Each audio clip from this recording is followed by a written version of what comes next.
So we got two things going here. We got the bone broth soup, and then we got the venison stew. And here's my hunks of venison. And on YouTube they said to scour it, or to I don't know what, sear it. It's called searing. So we got the bones. I'm doing a little wash, get all the scum off of it. Got that going. And Sarah's cutting up the carrots and onions and celery for that one, and then we're going to do the same for this. Put some potatoes in this one, and carrots and onions, and then it'll all let it cook. Yeah, let it cook. Yes, right. So anyway, this is first minute of the bone broth venison stew. Looks good. The meat looks really nice. So hopefully this will keep in all the juices. Yeah, that's good.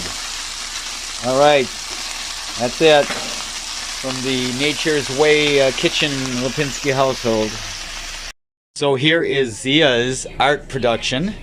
Yes, very beautiful. That one's going in a frame. Oh my God, that's beautiful. And here's Daniel and the Sarah's production going on here. And we got the bone broth going on here. And this, underneath all this, is that if you look, is the venison that I seared. And now we're going to sprinkle some ginger over the whole thing. And I have no idea what's going to happen, but so far I've been really successful in all my attempts at healthy living. So, all kinds of ginger. All right, and you know, of course, there's one thing that makes everything taste good, and that's called Peruvian seasoning. This is golden, so that goes over everything. I know no matter what I make, if I put this Peruvian seasoning on, it tastes great. So anyway, so there we go. And you can get this at could not find it at Walmart, but I got it at Meijer's, and I think you can find it anywhere because it's McCormick. It's one of their main brands. So anyway, that's it. We're gonna see what happens here with this thing. First time using this crock pot. That's our creation for today. Alright, so this is what I'm doing. I had a ton of water in there because I put some water from my my bone broth in there, and it just seemed like it was going to be like not cooking the meat right. So I pulled the meat out and I dissolved all the water so that all the good sauces stayed in it. Then I put some olive oil and onions in there and fried it up. Put a little ketchup in there to kind of give it a little flavor, as well as all my other spices. So I think if I would have just left it in there, it would have been bland and just not. So I'm going to put it back in the crock pot, but now it's going to have all this like kind of flavor already. And I also sliced it up because they were like in big hunks. So I think all these flavors will maybe go into the meat if it cooks a lot longer.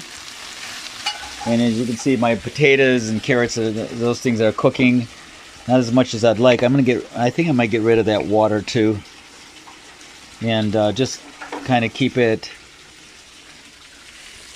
with this kind of dry. And then just let all the flavors bake up instead of being like, you know, water has a tendency to take all the beautiful spices, unless you're making a soup and it's all part of the one thing. But my experience with stir fries is that if you make a nice stir fry tofu with oil and onions and then you put water in to steam your vegetables, it really kind of screws it up. So I'm going to try something here. I'm going to get rid of the rest of this water in here and then put it all together. Alright, so I mixed the meat in with the potatoes. I kind of actually burned the meat in a couple spots there. I wasn't paying attention, but anyway, I'm going to do this, and then now put the top on it and just let it kind of go away. I mean, cook it, do its thing, and hopefully all these flavors, the venison will taste better, and it'll be enjoyable. We'll see. Put the top on, let it cook, and there it goes. So this thing is like cooking. As you can see, it's my kind of turn the thing over a couple times here, let things marinate in their sauces.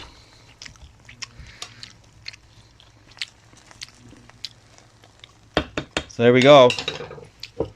Over and out. All right, so I'm not doing well with this. I like burping it up, but everybody in the family loves it. This is great, but I'm dealing with an illness, and you could see how soft, how I mean, look how it just breaks into. I mean, it's very, very tender. It's like a really good roast. I mean, Jenny didn't even, my wife didn't even know it tasted. Said it didn't even taste like venison, or I mean, or like a weird meat or anything. Nope. So I guess I was successful. For everybody. Amazing. For all my picky eaters. Yeah, we're super picky. Yeah, it's true. Yes. We don't eat nothing. So there it is. I guess I put on some rice because I thought it was a failure, but I guess it's not, huh? So did a lot of work to make this thing taste good. So, all right, there it is. Like a fine steak. All right. I guess it was a success. Well, even the cat is eating my venison stew. Oh God, this is crazy. Look at him, he's sucking it down. Well, geez, if nothing else, I can make cat food for him now. Oh my God, I don't even have to feed him tonight. He's eating. This is so funny. Oh, God. All right. Well, it was a success for everybody except me. Oh, my God. I got food I can feed the cat now. I don't have to shovel some crappy cat food down his throat at night. He's eating on his own, though. Really good. But he loves the venison. Holy moly.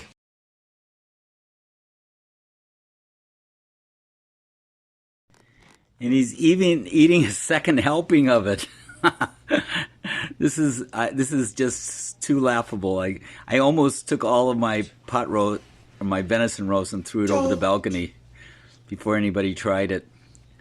Well, at least I definitely got some good cat food. I won't have to feed him tonight. But he's been eating his dry food himself, and I've just been feeding him once a day myself. But hey, not tonight. He's eating my venison. Look, oh my God, he's just sucking it down. All right. Hurrah, hooray. It was a success. All right, so after you cook your bone broth soup for a long time, they say, you're supposed to cook it 24 hours. Before I go to bed, I put it in the refrigerator, and you could see all the fat has coalesced on top here. All right, so you take your spoon and you take off the fat, basically, because I don't think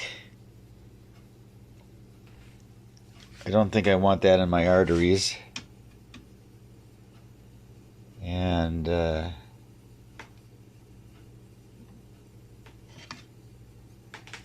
you go. I mean, look at that.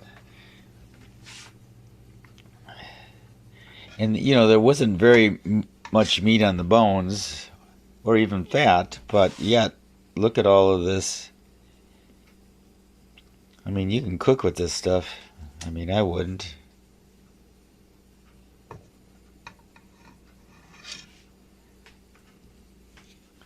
But it's So you wanna do this with your bone broth before you use it, and basically clear all the fat out. And as you can see underneath, there is all the. I'm gonna finish clearing this out. So going to this will do the job much better. As you can see, get all those little pieces out.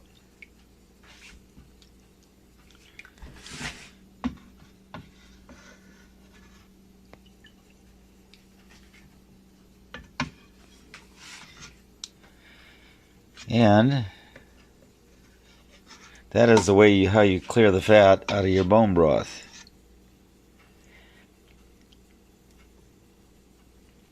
It's also the way to find out if you have really true virgin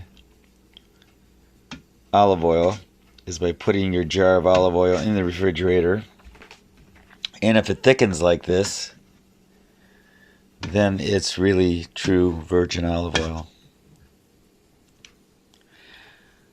But there's a little birdie inside of me that tells me I would rather eat olive oil thickened than this stuff right here. And then you can just pour the juice back in,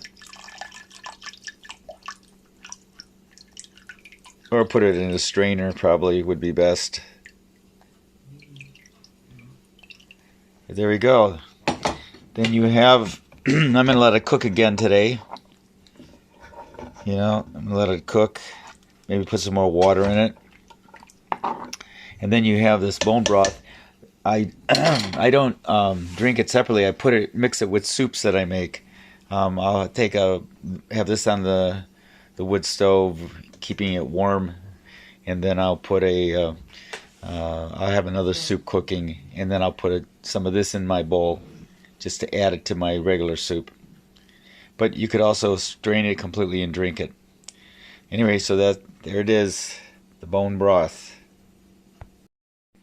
Alright, so and here is my stew, my venison stew the next day. And it's actually, everybody in the family liked it. The meat was very tender. I had a problem with it, but I have some kind of virus in my stomach. I'm not sure what's going on. Maybe it's COVID, who knows, trying to wreak havoc on my body.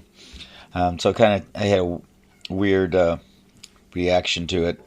But I tried some this morning a little bit. You see how it just flakes right off? And it actually tastes good. So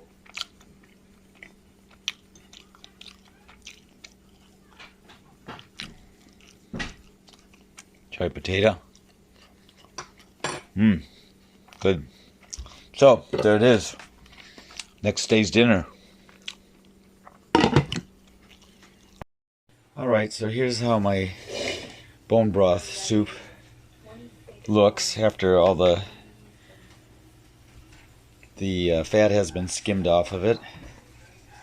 And you can see I'm actually just drinking this cold, a glass of it, and it feels very, very healing on my stomach.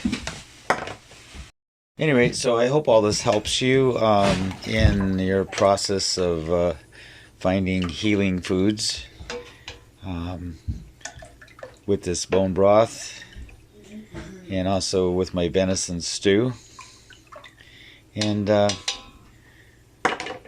post any comments you'd like below, and be happy to respond.